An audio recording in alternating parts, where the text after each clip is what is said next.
আরেকটা বড় অস্ত্র বলে দিচ্ছি, নামাজের সেজদায় যখন আপনার মাথা আপনার সবচেয়ে উঁচু জায়গাটা সবচেয়ে নিচু জায়গায় লাগিয়েছেন, আল্লাহর সামনে নত করেছেন, এই সেজদায় তাসবিহ পাঠ করেন সুবহান রাব্বিয়াল আ'লা, অথবা সুবহানাকা আল্লাহুম্মা রাব্বানা ওয়া বিহামদিকা আল্লাহুম্মা ইগফিরলি, অথবা সুবহুন কুদ্দুসুন রব্বুল মালাইকাতি ওয়ার রূহ পাঠ করেন। করার পর দোয়া করেন। সেজদায় যে দোয়াই করবেন ইনশাআল্লাহ কবুল হয়ে যাবে। সেজদায় যে দোয়াই করবেন ইনশাআল্লাহ কবুল হয়ে যাবে। বলেন সুবহানাল্লাহ। নবী সাল্লাল্লাহু আলাইহি ওয়াসাল্লাম বলেছেন, বান্দা সেজদায় আল্লাহর যতটা কাছে থাকে অন্য কোনো সময় এত কাছে যেতে পারবে না।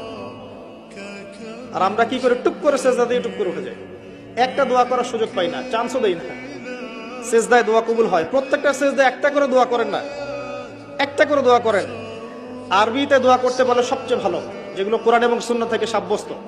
যদি নফল নামাজ পড়েন, আপনার আরবি জানা নাই মোটেই, বাংলাতেই বলেন, আল্লাহ আমি অসুস্থ, আমাকে শেফা দাও।